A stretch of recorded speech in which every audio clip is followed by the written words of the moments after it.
Good morning, good afternoon. We are live. We are so happy to see you today. Thank you for joining our program today. We are talking about such an important topic. This is our Champ Chat that we love to do once a month, where we talk about everything related to people and culture. And today, the topic in honor of Women's History Month is exploring women's achievements and gaps. So we are super excited that you're here today. My name is Michelle Beauchamp. My company is called the Champ Group, where I partner with companies to help them and their teams build their leadership skills and their people skills so that their people can thrive and have high morale. And I'm the author of a new book called Relearn Leadership. And I am so happy that you all are here today.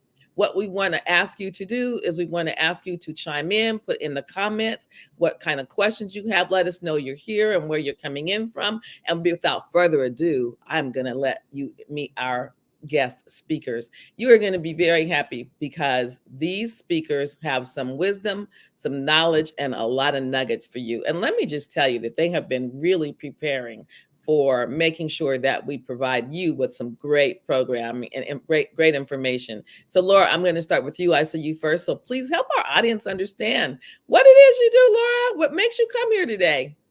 Hey, thank you so much for including me, Michelle. I am excited to be here today. I'm Laura Conover. I'm based in Orange County, California, and I help employers figure out how much to pay their people. It's called compensation, and that has to do with getting base pay right as well as variable compensation. And it means like paying enough, but not too much to get and keep great people. I've been doing this for about 30 years and have 10 years corporate experience before that. I also do leadership and culture work because at the end of the day, you cannot, especially in 2024, you cannot throw enough money at people who are unhappy with toxic bosses and bad cultures. So getting great cultures and leaders in place who really listen to their people and acknowledge their contributions and leave them feeling seen and heard is really important after we get the foundation of appropriate pay set. And I do that across industries from startups to companies with thousands of employees across the country. Much needed. Got to pay people what they want, what they're worth, and help them stay. So I love that combination. And 30 years, you've been doing this for a while, Laura. You know, you have a lot to contribute. So thank you for being here today, Yeah, Laura. started when I was 3. Exactly. Exactly, a toddler. Kristen, introduce yourself, Kristen. Happy to. Hi, everyone. Thanks so much for having me today. I'm super excited to be a part of this conversation. I'm Kristen Ashcraft. I'm a senior executive. Most recently spent 15 years in healthcare. I was in retail before that. I'm now doing fractional and advisory work for companies across industries. And really the work that I do with them is to help them position themselves for the best amount of growth and really design their organizations to support that aim. And that does involve promoting everyone, women and every type of person, to be in their best position to do their best work and to be constantly challenged in an appropriate and fun way. So culture is very important to me as well. In addition, I'm working on my own business idea. And so as I consider creating my own business, I also want to build that team in a way that I'm proud of and that people who work with me will be proud to work at that company. Oh, that's exciting. We're gonna have to talk offline. We learn more about what you're working on the side there, Kristen. Thank you. And then we have Arshia, who is, so we have coast to coast because we're in California. Arshia is in New York. So Arshia, introduce yourself. Yeah, thanks so much for having me, and hello to everyone. My name is Arshia Malik. My pronouns are she, her. I have been a social enterprise founder and a first full-time employee my whole career. I've been building organizations, both in nonprofit and for-profit spaces. Most recently, a place I left last year, and I have something new coming up, but most recently I have been consulting with organizations across the globe, AstraZeneca, Boys and Girls Clubs, FINRA, kind of large enterprise level organizations with global teams on how they can better implement inclusive practices. So help develop a now patented framework. We have been kind of helping folks understand how do we prioritize all the millions of things that you can do in order to drive measurable progress for your teams, right? There's plenty of one size fits all types of trainings, but that's really not long-term going to be sustainable. So you want to make sure you're meeting teams where they're at.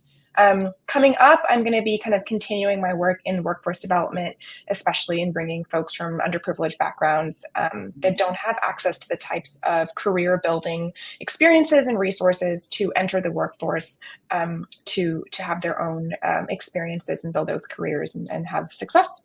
So excited to be here today and be talking about this. Thank you so much. See, I'm telling you, I'm going to show you some comments here. Evan, my son, Evan, good morning. Excited. Thank you, Evan, for being here. Don't you love it? Love it, love it, love it. Thank you, Evan. And then we have Tanya, who said, I am from the unceded, unsurrendered territories of the Algonquin and the Ashina, okay, Ottawa, Ontario. Wow, Tanya. I'm in another call sometime with Tanya, and I didn't know that Tanya was from there. Gloria, happy and Tuesday, Illinois, Chicago area. I love it. Michelle Thompson, Houston. It's awesome. We're people from all over. So hey, Michelle. Yeah, you must know her then, huh, Laura? Yeah, thank you. Yes. I want to thank everybody for coming. And again, see, we have awesome guests. By the way, I do want to tell you, today's the first day of spring. So I am so happy that we have a new season upon us. I want to start off by giving just a little bit of a snapshot about some DEI actions and how this subject of women's achievements and gaps ties in. So here's some news, which I will share with you that makes me sad. The DEI roles are fewer. So in 2020, there were 15% of companies that didn't have any DEI programs. But in 2023, there were 20% of companies that didn't have any DEI programs. So it's going the wrong direction, in my opinion. Why does this matter? Well, because companies that have strong DEI programs have 35% women leaders, compared to companies that have no, or they have something, but they're low quality, they have 25% women leaders. And we know that women leadership matters. So when companies focus on DEI, they have more women and we have more inclusive cultures. So that's important for us to think about. So here's what I want to talk about first is, Kristen, I'm going to come to you on this one. Sure. What do we need to do? What do companies need to do to build momentum, to attract more women, then once attract them, retain them, and by the way, promote them? What are your thoughts about that? Yep. So I was thinking about this a little bit, and I have kind of 5 tips that I would recommend for companies of varying sizes. I think sometimes it's hard, given resources, for every company to do everything. However, first and foremost, I think we need to do some learning and development around our biases. Arshia mentioned that learning is important to create inclusive cultures, and I couldn't agree more. I think it's very difficult for us to attract and promote and encourage women if we don't even realize that we might have a bias against them. And so to be a little bit more in touch with ourselves and learn a little bit more about ourselves and how those biases come into play, I think is incredibly important. Yeah. Also, I think we need to advocate for women to be considered for new opportunities based on their potential and not necessarily having done it before. Because as you pointed out, if we have fewer women in positions of power, it means that when we are being considered to be in those positions of power, it may be our first time. And sometimes that carries some inherent risk. But that's something that we need to break through if we're going to bring more women up alongside us. In addition, I just spoke to a woman that I worked with in a previous company, and she was asking me what my biggest piece of advice was for her in trying to build her career. And I told her networking. There's lots of articles out there that show that men are much more comfortable and adept at networking than women tend to be. In fact, there's a chief article that I shared with Michelle. She'll share it with the group afterwards that talks about the import of networking. And so really, my charge to everyone in the audience is, if a woman reaches out to you for help them connect to others. That's the biggest gift we can give, is not just our own advice and our feedback, but also introducing them to people who can promote them. Fourth tip is really women's ERGs. I know this tends to fit better with larger organizations.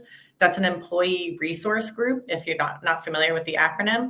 And basically that's a group that comes together that supports a particular background. And in this case, if it's women, you can bring in women to lead that organization. It can create opportunities for them. In addition, you can bring in allies. And it's a really wonderful place for people to share what they're going through and support each other and create that networking effect within your own company. And last but certainly not least, I would recommend mentorship. This works for everyone, but for women in particular, it can create a really safe place for women to share what they aspire to do and for the mentors to actually help them achieve those things, either through advocacy or connections. And also it's a two-way street. In any relationship I'm ever in with a mentor or mentee relationship, both people should get something out of it, which is wonderful. And so those are my 5 tips for helping attract and retain and promote women. I hope our audience was taking notes. That was a lot of really good, viable information. That was awesome, Kristen. And, a couple of things I want to accent was, one is you talked about bias in the beginning. We have to have self-awareness because that's how we go from unconscious to conscious, right? Because once we become aware of it, then we can do something about it. So making sure that we are in tune and in touch with our biases. We all have biases. We're not bad people because of it. We just want to make sure that we're aware of it so that we can make sure that it's not negatively impacting our behaviors. And I heard you talk a lot about advocacy and allyship, right? And giving people an opportunity. So I think that's great. We do have a comment here. So let me see what we've got. Let's see, we'll begin. Oh, let's see. Somebody here from Ohio was telling, let's see here. We got Oregon. Okay. Oh, Lillian. Hi, Lillian. You live in Portland. I lived in Portland once. And then we've got Tanya from Ohio. I'm telling you, this is so exciting.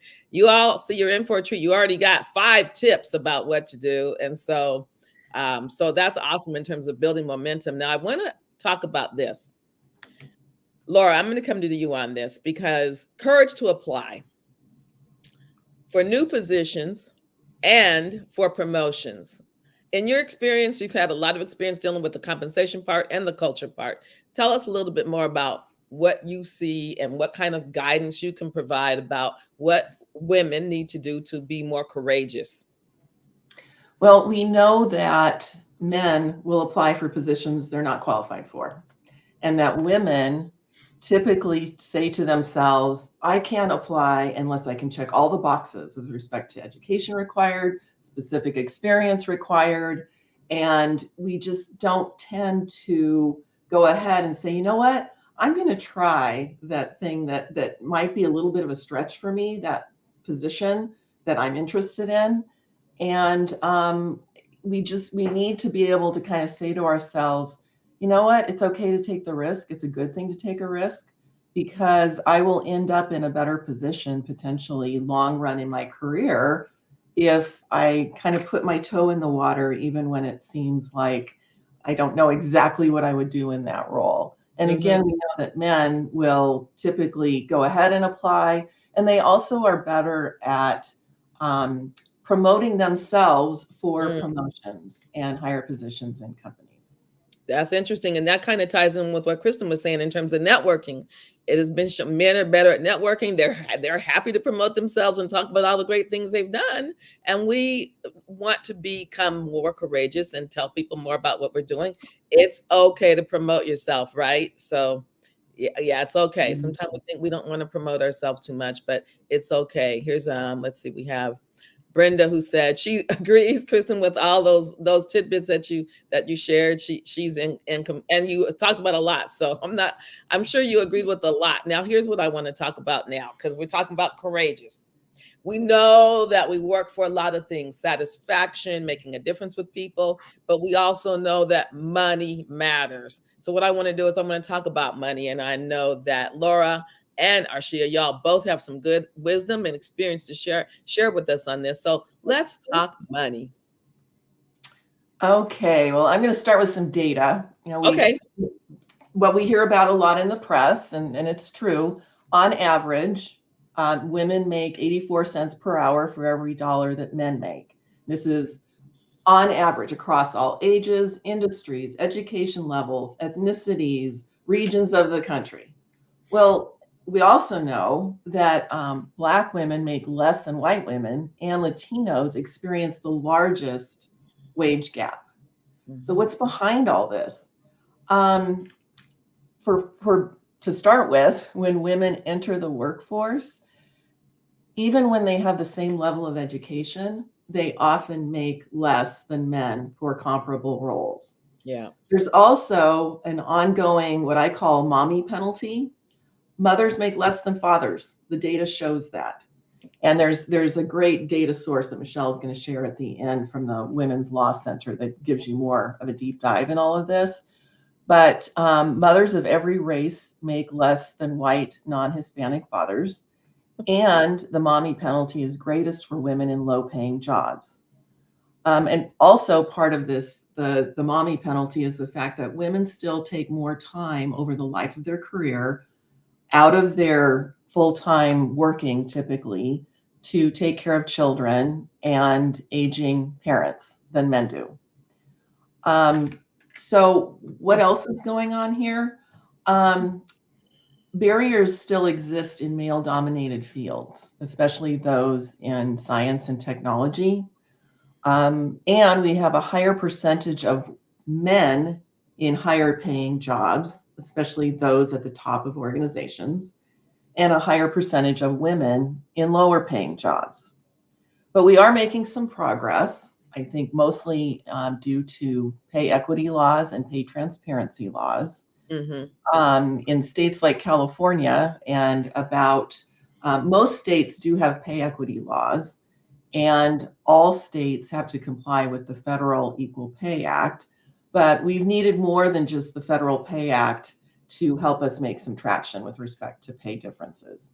The pay equity law in California says that differences in pay for same or similar jobs must be justified by tenure and or job performance, sales levels in sales roles, and that these pay differences within same or similar jobs absolutely cannot look like or be driven by differences in gender, race, or ethnicity.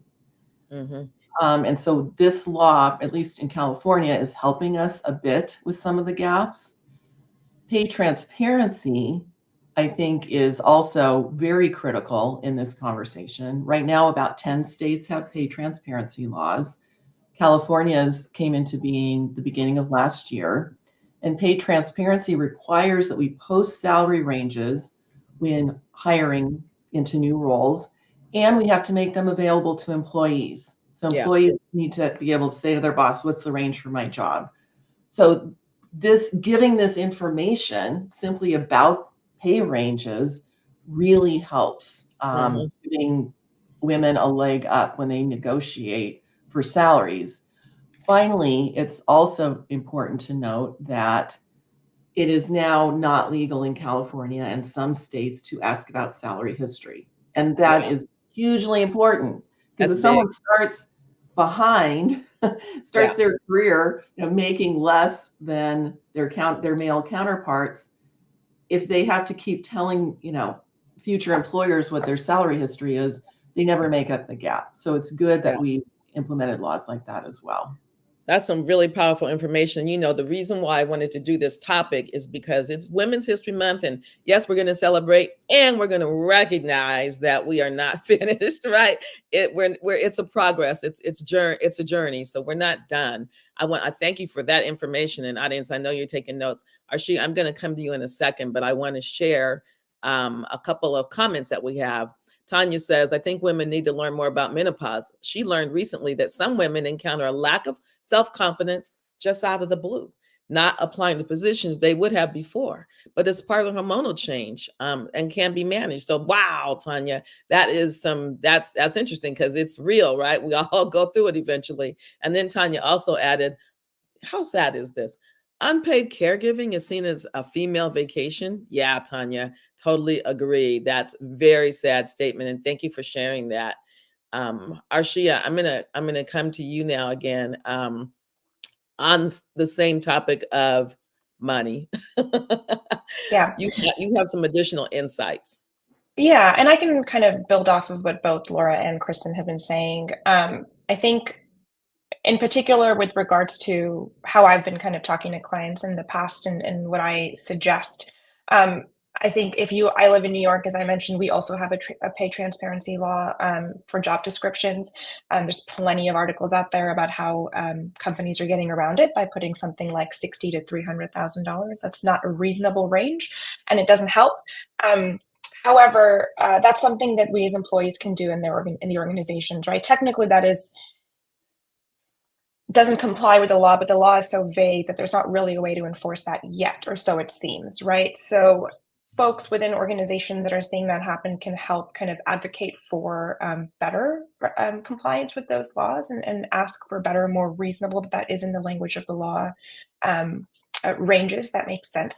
The other piece that I think can be really helpful when it comes to applying for jobs, with regards to women of color, I think, as has been mentioned before, everything we say about women is highly increased for women of color, different kinds of women of color. Privilege is a relative concept. We have to kind of understand and think about that. I am less privileged than some. I am more privileged than some, and that's okay. It's not necessarily a good or bad thing. It is a reality, and we can kind of think about that. So salary negotiation is a big piece of this. As much as possible, reducing the practice of salary negotiation is actually an equalizing practice for compensation.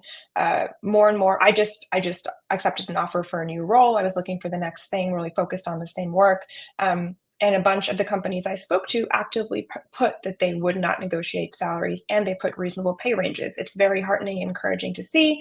That being said, it's absolutely not the norm yet, right? So another thing that organizations can be thinking about in order to put into practice these sorts of things and counter their own ingrained biases. We're not going to become a robot the next day that's able to do everything perfectly. And we certainly know robots are built by people. That's a whole nother conversation. But these are sorts of practices that we can put into place to kind of counter our own internal biases when we are the hiring manager for something, right? And then the last thing kind of I want to touch on, tied to what Kristen was saying earlier in terms of kind of internally making sure that we have mentorship programs and such, these sorts of resources, moving beyond mentorship to sponsorship. Again, lots of research out there. For those who haven't heard that, what that really means is more than just, quietly in an office helping folks, but actually speaking their name when they're not in the room, putting their names forward for opportunities. Really, really helpful. I have been, there's research about even kind of mixed mentor-mentee relationship when it comes to ethnicity and gender, and that can be really helpful, because the reality of the situation is if my mentor is someone that's in a higher position of power, in today's current state, they have a higher ability to bring me up there. So, white men out there, do more. And then finally, managers need to be trained in order to talk to their reports and their teams about compensation. They are often so stuck in the middle between wanting to do more. There are plenty of good managers out there that want to do more, that don't have the ability to do so, aren't trained to talk about pay, aren't trained to talk about advancement opportunities. And again and again and again, every client I've worked with, training managers has been one of the highest priorities. There's, again, middle managers, first-time managers. There's just lots of work to be done there. People quit managers, not jobs necessarily, right? And so we really want to think about that. They are the first person and relationship builder. Such great comments here that are being said. And, to the comment about sponsorship, which is a form of allyship. I mean, when everybody doesn't have an opportunity to be in the room. So when other people are not in the room, what we can do as sponsors is give acknowledgement, call their name, give them credit. And so that's awesome. I tell you, the wisdom that is being shared right now is just amazing. So thank you so much for everything you're saying. Now, so let's talk about age. We talked about money. We talked about a lot. And I'm going to tell you, we only have a few more minutes, but let's talk about age. From being younger to then being more mature. Where have you seen, Kristen, I'm going to come to you on this because you kind of talked about that as we're preparing. Tell us what you see in this whole ageism thing.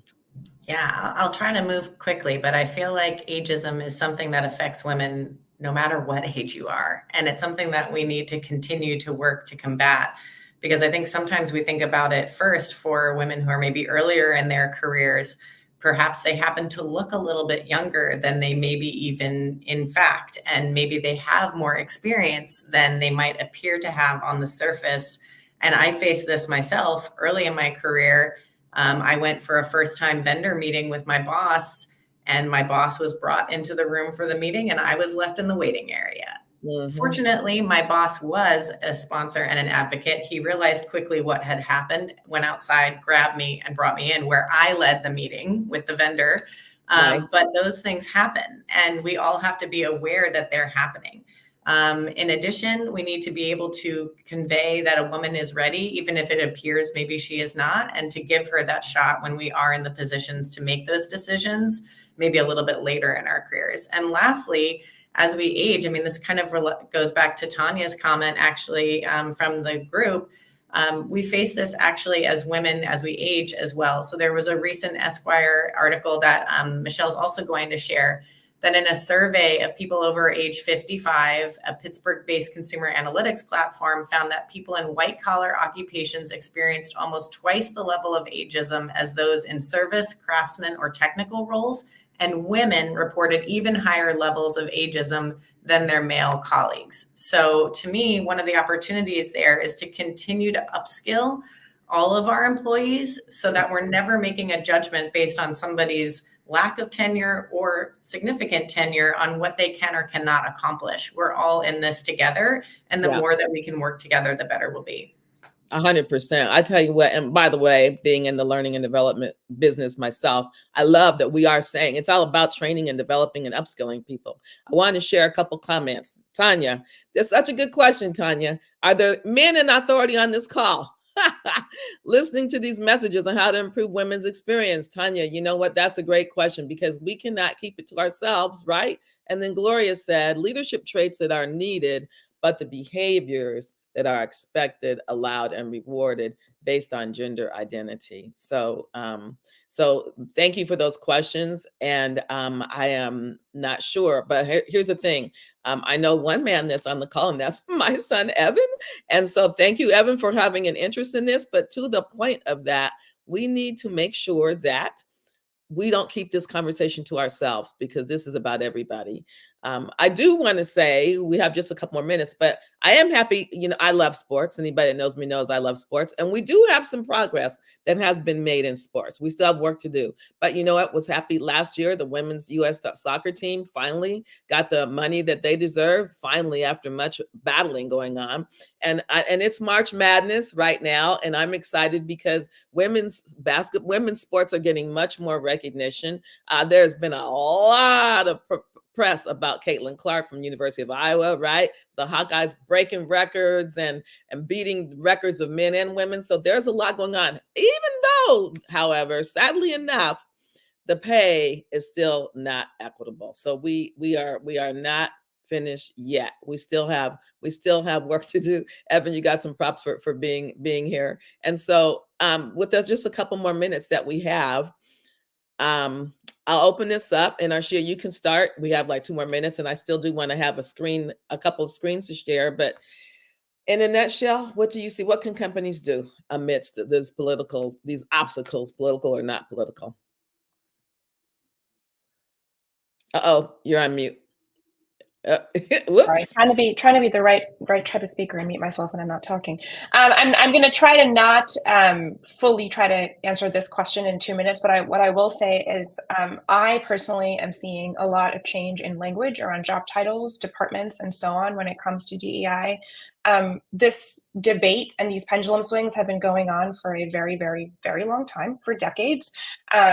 We have seen everything from CSR to then DEI to ESG, and all of these different things have had overlapping components when we think about taking care of our people. I'm seeing teams shifting to we call people and culture instead of DEI. There are companies out there that are still focusing on this work and doing this work and will continue to do this work. They might just have to be a little bit smarter about avoiding some of the divisive language, right? And that's going to happen. I think the other thing beyond that is, so that's really more to say, please don't be afraid of engaging in this work. Yeah, second, I think that a really key thing is the more we embed equitable systems or systems that drive greater equity into our business processes, the better. As much as possible, reducing this kind of moralizing and back and forth and defensiveness that comes up. How can we just think about, hey, we will be better companies? There's plenty of research out there that shows that if we are more inclusive, we will have more diversity, we will be more successful. What can we be doing? Everything from what we talked about today to better training managers, L&D is huge, upskilling, all of those sorts of things. There's 1.5 million things you can do. Meet your team where they're at, understand what's needed most here. Don't try to throw 1,000 things at the wall and hope something sticks, please, because that only leaves people with a kind of bad taste in their mouth about this work, right? But there's lots to be said there. Yeah, we can continue. I mean, seriously, sometimes we do these programs, it's like, we're going to need a part 2 on this. And that might be true here because we only scratch the surface. Here's some resources that we have. And so take a picture of it real quick if you can, some of the resources, and then we can actually provide you the actual links to some of them. I want to show you our slide because you have gotten a lot of really good information. And I want to make sure that you can connect with us, right? I want to make sure that you can connect with us to continue the conversation. So take a picture of that or make a quick note of our email addresses and our LinkedIn or our website so that we can make sure that we stay connected. And wow, we're already out of time. I do have a couple more things I want to tell you, and that is next month on April the 18th, we're going to be talking about a lot of dimensions of diversity because April is Diversity Awareness Month. So in Diversity Awareness Month, I've got a commitment from someone who's going to talk about colorism. Another person is going to talk about physical handicaps. And so, you know what? It's in disabilities. People and learning disabilities, right? Neurodiversity, right? There's so much to it. Too many times people think just race and gender. There's a lot to it. So I want to make sure that you know to come and join us on April the 18th. And then I want to encourage you to be bold, to make sure you take time to breathe, to open your eyes, to look around for help. Brene Brown taught us that asking for help and being vulnerable is a strength, and to dare. And I want you to stop self-doubt and whatever is not working and start believing in yourself. And with that, then I am going to thank you for joining us today. I respect your time and just, wow, such great. Gloria said, yes, part 2. Thank you, Gloria. We're going to have to, because this was, we have a lot more information to discuss. So thank you, audience, for coming. Our guests, Laura, Kristen, Arshia, thank you so much for saying yes to my invitation. And with that, I'll end our call. Thank you so much, everybody. See you next month. Thank you. Thank you. Thank you.